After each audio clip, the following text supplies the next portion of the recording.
दोस्तों इस वीडियो में वेस्ट बंगाल के बारे में जानेंगे और अगर आपने इस वीडियो को पूरा देख लिया तो आपको समझ में आ जाएगा कि एक समय जितना समृद्ध बंगाल राज्य था वैसा भारत में तो क्या पूरी दुनिया में कोई नहीं था।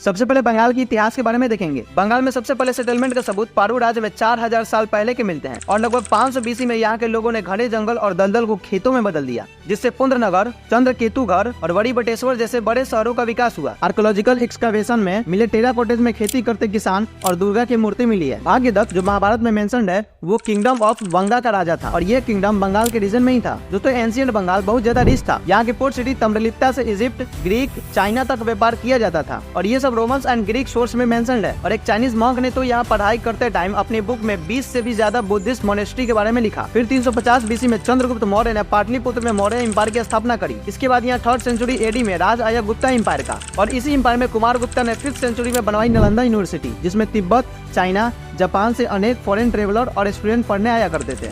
फिर साल 750 में राज आया पाल किंगडम का और ये वो टाइम था जब बंगाल में बुद्धिज्म का राज बहुत तेजी से हुआ और पाल किंगडम में ही नालंदा यूनिवर्सिटी अपने ज्ञान के चरम पर पहुंच गई और इसी किंगडम ने इस रीजन में यूनिवर्सिटी का एक नेटवर्क बना दिया, जैसे विक्रमशिला, उदानपुरी, जगडल्ला और सोमपुरा। और ये नेटवर्क इतना बड़ा बन गया था कि भारत के कई हिस्सों से और तिब्बत, चाइना, जावा, कंबोडिया, थाईलैंड और म्यांमार से हजारों के तादाद में प्रोफेसर और स्टूडेंट्स यूनिवर्सिटी में लॉजिक, फिलोसफी, साइंस, एस्ट्रोनॉमी और बुद्धिज्म पढ़ने के लिए आया करते थे। लेकिन यहाँ साउथ में एक सेन एम्पायर भी पनप रहा था और पूरे 400 सालों तक चले युद्धों के बाद अंत में पाल किंगडम को हराकर सेन एम्पायर ने यहाँ कंट्रोल ले लिया। दोस्तों 8वीं शताब्दी के शुरुआत में इस्लाम भारत आया व्यापार और अपने रिलीजन को फैलाने के इरादे से और साल 1000 से शुरू हुए इस्लामी आक्रमण 12वीं शताब्दी में दिल्ली सल्तनत स्थापित करके भी शांत नहीं हुए और 1203 में दिल्ली सल्तनत के ही जनरल बख्तियार खिलजी ने बिहार क्रॉस करके इस बंगाल एरिया के समृद्ध मंदिरों और बहुत स्तूपों को लूटा और हजारों सन्यासियों को कत्ल किया और इस खुशहाल राज्य को एक शांत और जलते हुए खंडरों के रूप में छोड़ दिया। खिलजी की ऐतिहासिक बदनामी पर तभी मोहर लग गई थी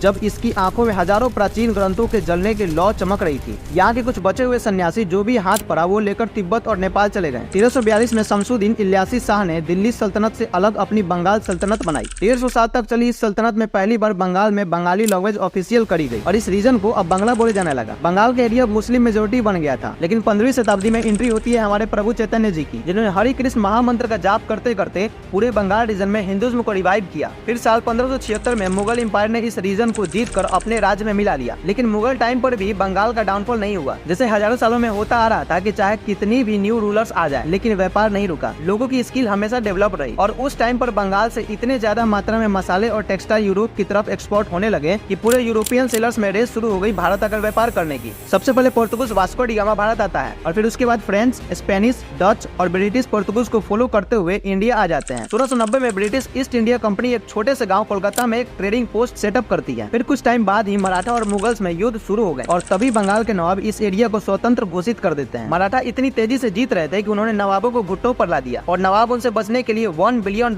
हर साल दिया करते थे और इधर ब्रिटिशर्स भी नवाबों से बंगाल का और एरिया का डिमांड कर रहे थे और इन्हीं सब में बंगाल के नवाबों का दिमाग खराब होता है और बंगाल की एक नवाब सिराजुद्दौला पहले ईस्ट इंडिया कंपनी पर हमला करता है और फिर Robert Clive east India company की तरफ से 1757 में वापस अटैक करते हैं, जिसे बैटल ऑफ प्लासी कहा जाता है, जिसमें ये बंगाल के नवाबों को हरा देते हैं। और ऐसे ही अगले 100 सालों में धीरे धीरे 1857 तक ब्रिटिशर्स कंट्रोल कर लेते हैं पूरे इंडिया पर। हजारों सालों से फलता फूलता बंगाल 1905 में ब्रिटिशर्स की चालाकी के कारण 2 हिस्सों में टूट गया, ईस्ट बंगाल और वेस्ट बंगाल। 1906 में इंडियन मुस्लिम लीग की स्थापना होती है और फिर तो पहली बार हिंदू और मुस्लिम बंगाल में आपस में लड़ रहे थे ब्रिटिशर्स के कारण। जो शिल्पकार मूर्तियां बनाते थे, जो कुशल लोग सूती वस्त्र बनाते थे, जहाँ से मसाले एक्सपोर्ट होते थे। अब ये रीजन धार्मिक लड़ाइयों में व्यस्त रहने लगा और जो कुशल कारीगरी भारत में डेवलप हुई वो धीरे धीरे समाप्त हो गई और सबसे अंत की गाड़ी चोट बंगाल को ब्रिटिशर्स ने दी 1942 और 1943 के बंगाल फेमिनिन में। इसी टाइम पर यहाँ के लोग खाना न मिलने के कारण सड़कों पर कंकालों के रूप में पड़े हुए थे। कम से कम 30 लाख लोग बंगाल में भूख के कारण तरफ तरफ के मर गए। इस भूखमरी से बंगाल उभरा भी नहीं था कि तभी 1947 आजादी के समय बंगाल में कत्लेआम मच गया और आधे से ज्यादा बंगाल ईस्ट पाकिस्तान में जाने के कारण वो पुराना समृद्ध बंगाल इतिहास में खो गया। ज्योग्राफी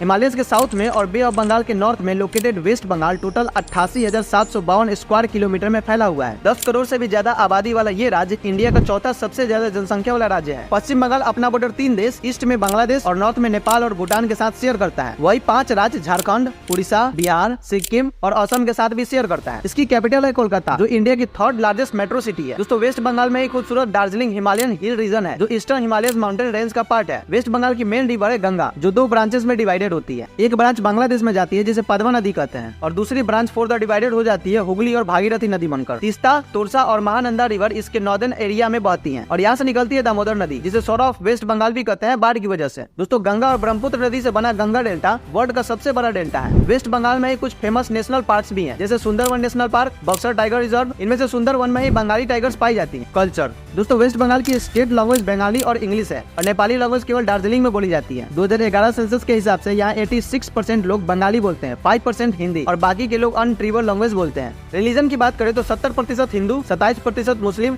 और बाकी 3% अन्य रिलीजन के लोग यहाँ रहते हैं। दोस्तों Nobel prize winner Rabindranath Tagore ji ने ही बंगाली लिटरेचर और म्यूजिक को एक तरह से पुनर्जीवित किया। और बंगाल की म्यूजिक आर्ट्स की बात करें तो भावलिया, श्याम संगीत और रविंद्र संगीत फेमस है। बंगाल में अनेकों महान आत्माओं का जन्म हुआ। स्वामी विवेकानंद, ईश्वर चंद्र विद्यासागर, राजा राम मोहन राय, चैतन्य महाप्रभु, प्रभुपाद, परमहंस योगानंद, सुभाष चंद्र बोस, बंकिम चंद्र चटर्जी, रविंद्रनाथ टैगोर, सत्यजीत रे और अमर्त्य सेन जैसे बहुत से महान लोग बंगाल में पैदा हुए। वेस्ट बंगाल के फेमस फोल्क डांस है वृता डांस, टूसू डांस, गंभीर डांस, सेंथल डांस, चाउ डांस और बॉल डांस। और केंडली मेला, गंगा सागर मेला, बंगाली नववर्ष, दुर्गा पूजा यहाँ के फेमस फेस्टिवल्स हैं। दोस्तों अगर आप भी वेस्ट बंगाल से हैं और कुछ ऐड करना चाहते हैं तो कमेंट में जरूर बताइएगा। ऐसी और इंटरेस्टिंग इन्फॉर्मेटिव वीडियो के लिए हमारे चैनल को सब्सक्राइब जरूर कर लें।